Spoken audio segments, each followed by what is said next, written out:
Olá, segundo ano. Aqui é o professor Davi e hoje nós vamos fazer a explicação do conteúdo e, posteriormente, a correção das atividades.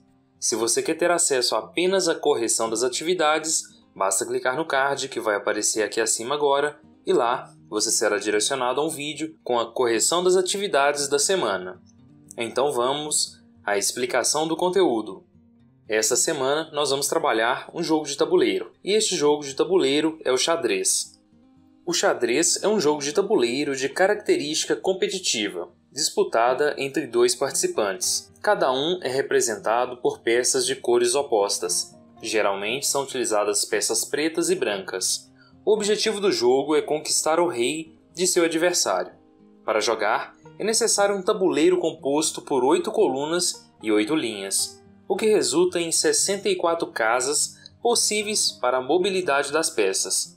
As peças são compostas de 8 peões, 2 torres, 2 cavalos, 2 bispos, uma rainha e um rei. Cada peça tem sua particularidade no modo de movimentar-se sobre o tabuleiro. Ao peão são apenas permitidos movimentos frontais, de modo que o primeiro movimento de cada peão pode abranger 2 casas. Os outros movimentos se restringem a uma casa à frente.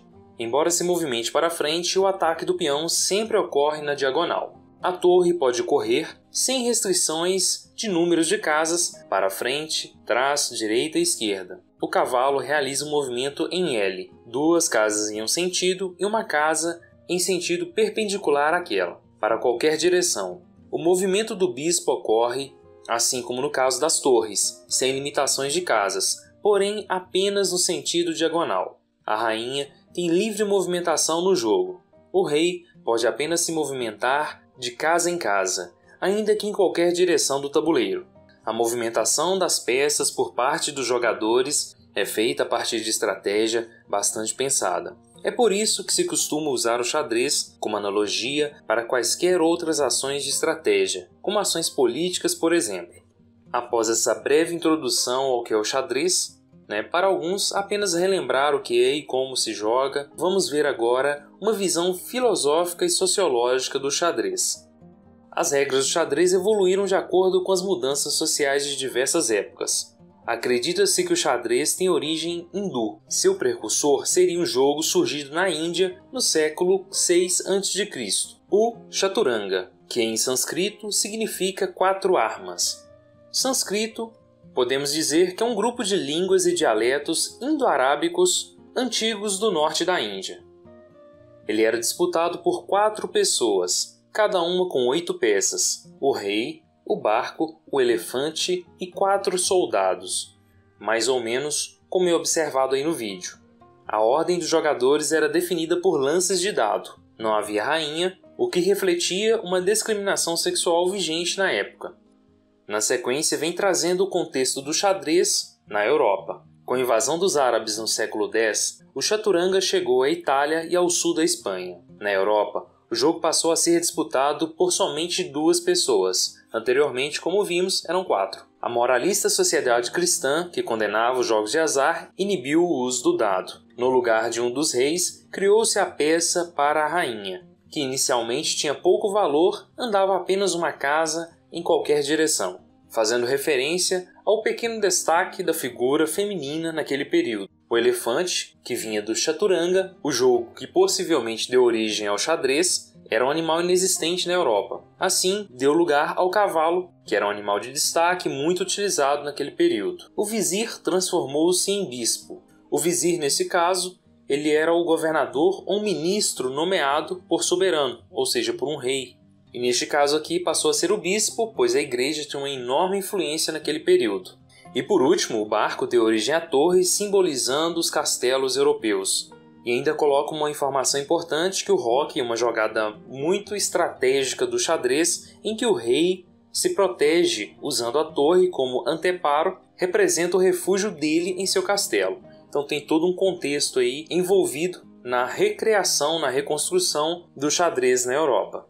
Na sequência, vem trazendo o poder feminino no xadrez. No século XIX, com a ascensão das rainhas Isabel II na Espanha e a rainha Vitória na Inglaterra, deram força à rainha no xadrez. Hoje a peça se movimenta em quantas casas quiser em qualquer direção, e é a mais ofensiva do jogo, mas não ameaça a supremacia do rei, demonstrando que ainda temos um contexto machista na jogabilidade do xadrez, como aponta o autor, e o checkmate continua sendo aplicado somente a ele, no caso, o rei. As próximas alterações no xadrez foi a representatividade das classes menos favorecidas, no caso o peão. O peão, quando chega à última linha do lado adversário, pode ser trocado por qualquer peça, exceto o rei. A jogada reflete o pensamento liberal dos séculos XVIII e XIX, segundo o qual qualquer pessoa podia subir na vida, embora jamais chegasse a rei. Então essas limitações sociais. E por último, o preconceito.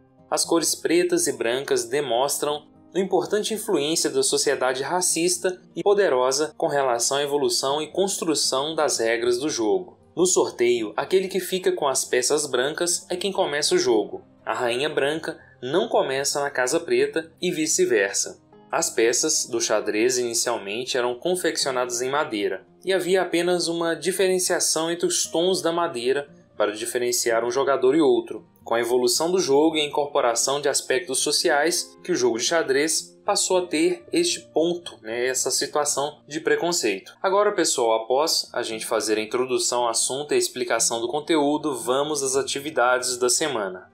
Atividades. Como vimos, o tema principal trabalhado essa semana é o xadrez, e na sequência temos algumas atividades a serem resolvidas. Vamos então às possibilidades de resposta para a atividade 1.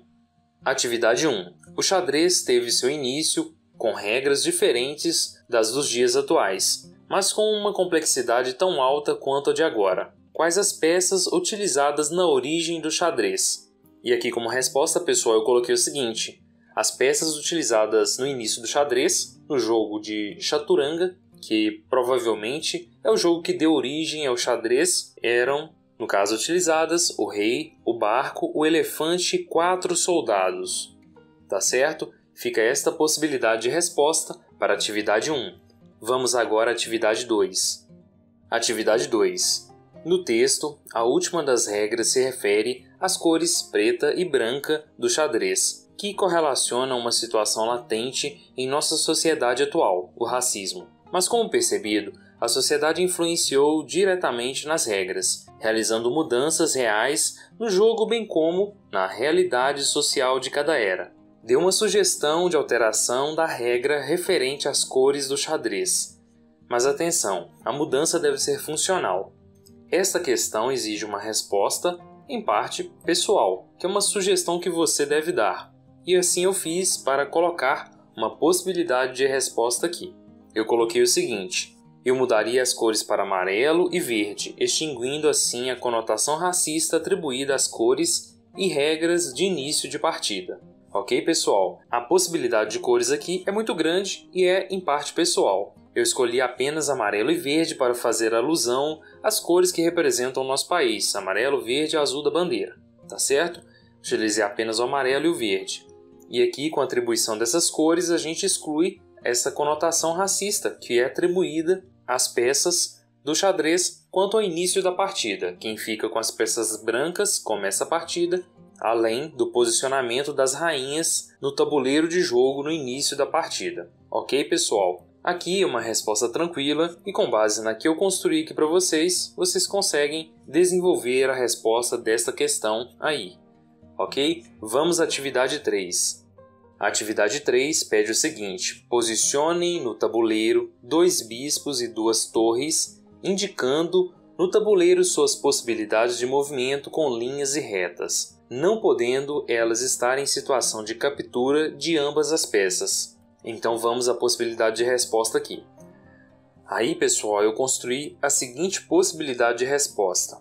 Temos 2 torres e 2 bispos. A gente sabe muito bem que a torre se movimenta na horizontal e vertical, e o bispo sempre na diagonal. Essa questão é um pouco confusa, porque ela não fala se as peças posicionadas são do mesmo jogador ou de jogadores opostos. Então, eu construí uma resposta que funciona tanto para peças do mesmo jogador quanto de jogadores opostos. Ok, pessoal? Então fica aqui esta possibilidade de construção de resposta para a atividade 3. Depois de resolver a atividade 3, vamos à atividade 4. Atividade 4. O xadrez é um jogo dinâmico e conhecido pelos estudantes como um exercício teórico, mas a verdade é que seu conhecimento deve ser extremamente prático. Neste PET temos 2 desafios que elevarão suas habilidades no jogo. O desafio das 7 rainhas. A rainha é uma peça extremamente importante no jogo e o manuseio perfeito dela te fará um jogador acima da média. Posicione no tabuleiro abaixo, a partir de uma primeira já posicionada no tabuleiro, mais 6 rainhas sem que elas tenham possibilidade de captura uma da outra. Então vocês devem posicionar as rainhas a partir desta já colocada.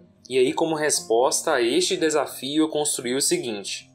Então, como resposta, pessoal, eu coloquei essas possibilidades. Cada uma das bolinhas coloridas representa uma rainha. E em todos os movimentos que elas podem realizar, elas não ficam em situação de captura. Então fica aí esta possibilidade de resposta para a atividade 4, o primeiro desafio.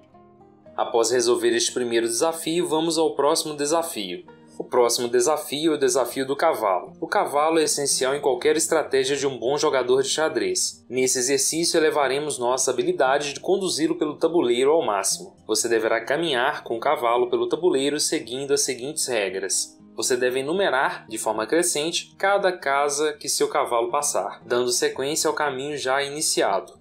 Não poderá repetir uma casa já visitada pelo seu cavalo. Seu cavalo deve andar seguindo as regras de movimento da peça no xadrez. O desafio estará completo quando seu cavalo passar pelo máximo de casas que você conseguir, respeitando as regras. Lembre-se que são 64 casas. Então busque o seu limite e bom jogo. Então vamos a uma possibilidade de resposta para este desafio. Pessoal, eu construí inicialmente aqui e eu consegui alcançar 16 casas e ainda tem mais possibilidades. Eu só não continuei porque seria muito inviável para mim conseguir explicar aqui o que eu consegui fazer. Mas é uma atividade simples e você consegue realizar muito mais que 16 casas, tá certo? Então eu peguei o tabuleiro já disposto no jogo e fui dando sequência à movimentação. Do 4 eu parti para o 5, fazendo a movimentação de L do cavalo, depois para o 6, para o 7, 8, 9, 10, 11, 12, 13, 14, 15 e 16. Eu sempre respeitei aqui a movimentação do cavalo, que é, do ponto inicial que ele sai, são 2 casas e muda de direção, ou muda de direção e 2 casas. Seguindo esse padrão de movimento, vocês conseguem percorrer boa parte do tabuleiro antes de ficar sem possibilidade de movimentação. Aqui é apenas um início de possibilidade de resposta. As demais possibilidades aqui devem ser criadas por vocês. E é isso aí, turma. Depois de finalizar o desafio da movimentação com o cavalo, finalizamos aqui então a nossa semana 3 do PET volume 6. Quaisquer dúvidas vocês podem deixar no campo de comentários, eu vou procurar responder todo mundo. Se inscrevam no canal para dar aquela força pra gente e um forte abraço.